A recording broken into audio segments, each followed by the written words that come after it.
Okay, so we're continuing chapter 5 of the illustrated story of Stephen Stroh. So chapter 5, and this would be page 142. The crew had lunch together in the loading area by the van. Stephen said he felt fine. He would return to chain duty after lunch. 2 truckloads of firewood had been taken to Greg's house by noon. Each truckload added up to roughly 2 cords of wood.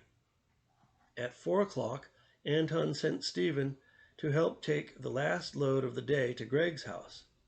After that, they'd all meet back at the packing house. Greg's 2 boys came outside when the truck arrived. Greg parked the truck. His wife came out of the house, and Greg introduced Stephen. "Cindy, this is Steve Stroh. He works at the orchard. This is Cindy. These are my boys, Zach and Jake." "Nice to meet you," Stephen said to Cindy and the boys. "This'll be the last load for today. Good stuff, too, applewood. This should last us through the winter," Greg said. "So what's the story? Why are they cutting down whole trees?" Cindy asked. "It's Puritan wood. Puritan apples don't sell anymore, so they're ripping them out to plant a new type called Fuji. You should have seen what happened to Steve today." "What happened?" "Anton and Steve were taking out a tree on this steep hillside. Steve had just hooked the chain and Anton lost control of the tractor. Steve's arm is caught in the chain, so he's hugging that tree like a sloth, and the whole thing rips out and crashes down the hill and slams into the tractor at the bottom. And no kidding, the guy here doesn't have a scratch on him," Greg said. "Can you stay for dinner?" Cindy asked Stephen. "I'd love to." "Thanks," Stephen answered. "We got any beer?" Greg asked. "We got homebrew. You keeping the truck here for tonight?" Cindy asked. "Well, I guess that'd be the easiest. Can you stay tonight? We can put you up," Greg said. "Sure, but I should call my mother to let her know." "Wow, you guys make homebrew. That's pretty cool," Stephen said. Greg called Ted Castro to ask if it would be okay to keep the truck overnight. He and Stephen would drive it back in the morning. Ted Castro agreed to that. He said that Anton had told him of the accident with Stephen, and he wanted to talk to Stephen. Greg put Stephen on the phone. "Hello, this is Stephen." "Yes, I heard you had a little scrape out there today." "Yes, well, I'm okay," Stephen said. "Tell me exactly what happened," Mr. Castro said.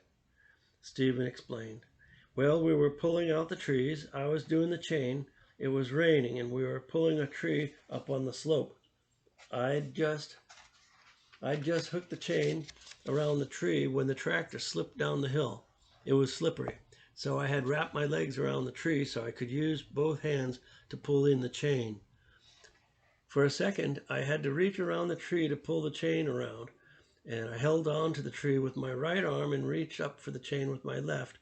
Then I got enough slack and I hooked the chain, but I had reached over my right arm to do that, and the tractor slipped just then, so my arm was caught. Luckily, it was just in the right spot so the chain didn't squeeze too hard. I just held on and went for a ride to the bottom with the tree." "Are you certain you aren't injured?" Ted Castro asked. "Yes, I'm sure. I worked the rest of the day after that," Stephen said. "Okay, thank you, Stephen. That is a good explanation," Ted Castro said. He explained, "I asked for 2 reasons. The first was to assess your condition, and you don't sound injured. I take it that you men have not started drinking yet. The other is because I need to know what happened, because I need to design safe procedures for all of the operations we do here at the orchard. So thank you for your helpful answers, and I'll see you in the morning, bright-tailed and bushy-eyed." Greg, Stephen, and the boys made a relay to unload the firewood.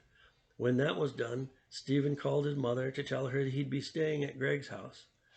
He told her that the next day he would bring home a load of apple firewood from the Puritan trees they were pulling out. Mrs. Stroh had sounded sleepy on the phone. Cindy made a dinner of roast pork that they had raised. The Edisons raised chickens and pigs, and also kept a large vegetable garden. Cindy said she had made little cuts in the meat and put rosemary in them, rubbed it down with olive oil, sprinkled it with salt and pepper, and dusted it with flour, and roasted it with cut up potatoes, along with the roast pork and potatoes. Along with the roast pork and potatoes, she'd roasted parsnips in the meat drippings. There were also green beans and a salad. Everything was delicious. Stephen had only known his mother's cooking before this.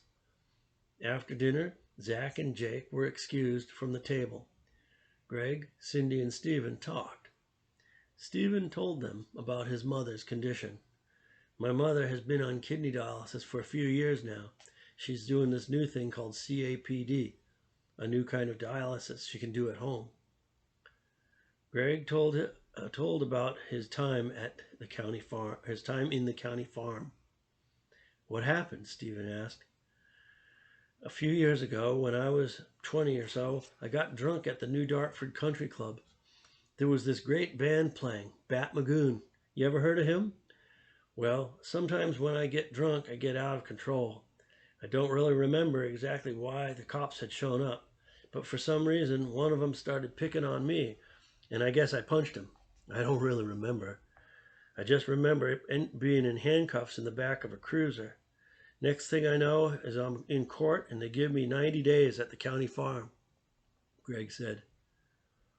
If you don't mind my prying, what was that like? Stephen asked. No, I don't mind. It actually wasn't that bad. Of course, at night it was jail. But during the day, we all just did farm work. One thing is that they taught you all about farming. I never knew jack about growing plants or raising pigs before that. They have these classes about it. Then, after that, they send you out to work with the animals or driving tractors to plant the cow corn. Come to think of it, it was pretty good training for working at the orchard. That's pretty cool. Greg added, yeah, we could even sneak off to get beer. Really? You could sneak off and drink beer from the county farm? Stephen was shocked and amused. Well, they were pretty strict at first, but once we all got to know what we had to do for the work, they just let us alone, pretty much. There were always new guys coming in who didn't know what they were doing. The bosses paid closer attention to them. So a couple of times we all pooled our money and sent a guy down to the store.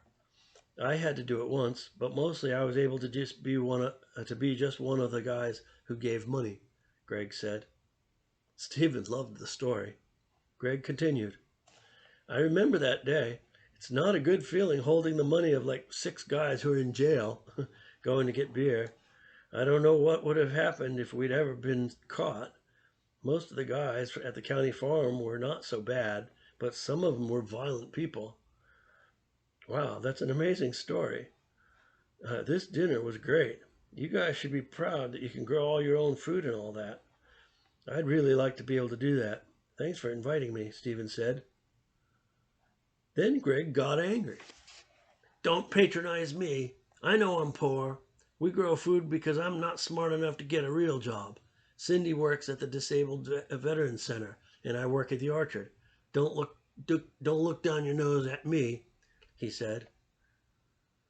Stephen had not meant any offense against Greg. What? I'm not patronizing you. I just said I'd like to grow my own food. Know how to grow my own food. Cindy intervened. Stephen, what brought you to the orchard? She asked. It's part of wanting to learn how to grow my own food. I hated school. I don't have much confidence in my ability to succeed in regular society. So I've always wanted to somehow get a piece of land somewhere and grow my own food and live off the grid, kind of, Stephen said. He realized that Greg, Jesse, and Bud probably felt they had no other choice than the orchard, that this was the best they were going to get given their past mistakes or whatever peculiarities they had. Stephen sensed that if he told how he really felt, it might seem arrogant, that he had always loved plants. He felt lucky that there was a place like Rockmount so close to his home.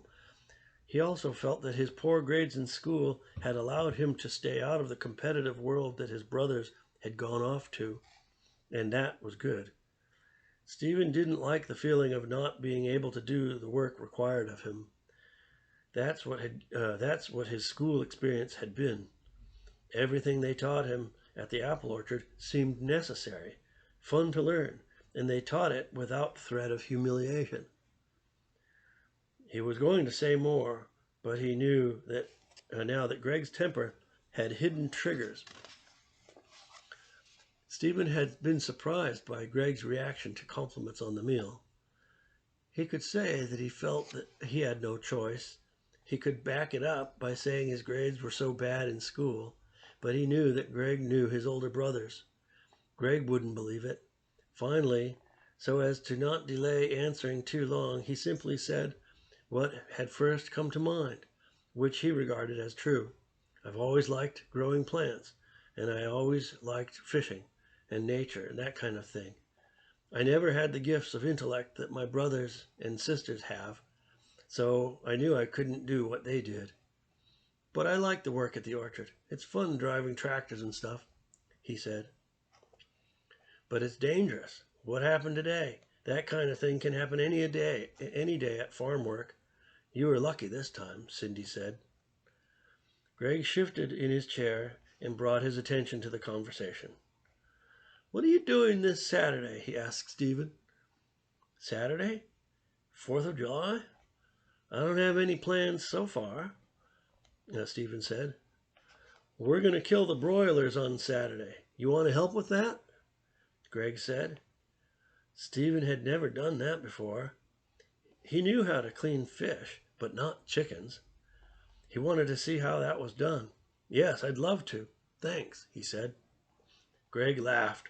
Ha! The guy wants to help kill chickens. Steve, you're something else. Okay, Saturday, 10 o'clock. I'll be there, Stephen said. The night ended, and they went to bed.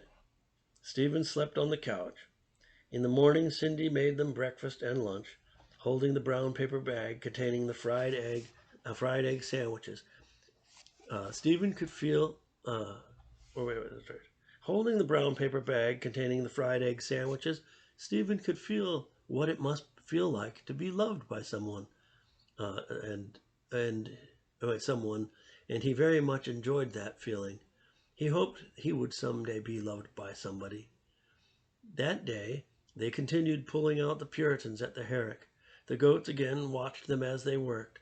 Stephen worked the chain for Anton. They pulled down tree after tree, and at the end of the day, the block had no trees. The loading area was filled with bins stacked full of apple logs. Anton sent Stephen and Greg to Stephen's parents' house. As they approached Stephen's road, Greg slowed the truck and pulled over. You know how to drive a split shift? Greg asked. No, I've never driven anything like this, Stephen said. You can drive a standard, can't you? Yes, Stephen said. Okay, you just lift this little thing under the handle here. That's for the overdrive gears. For now, we can just keep it in low until we get to your house. But you should be driving when we go up to your house. You can do it, Greg said. They switched places. Stephen drove the rest of the way to his house. The truck lumbered up Filbert Hill, and then Stephen turned into his road, down into the driveway, parked, set the brake, got out, and went up the porch stairs. Mrs. Stroh shifted on the couch and sat up. Stephen opened the door. Mom, we brought the wood.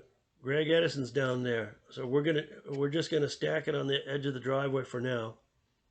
We're just gonna put it on the edge of the driveway for now. I'll stack it later. That's fine, said Mrs. Stroh. When you're done, invite Greg up. Sure thing, Stephen said. Outside in the driveway, Greg waited for Stephen. He knew that Stephen's brother knew Matthew, the one who knew him. He knew that Stephen's brother Matthew, the one who knew him, didn't like him.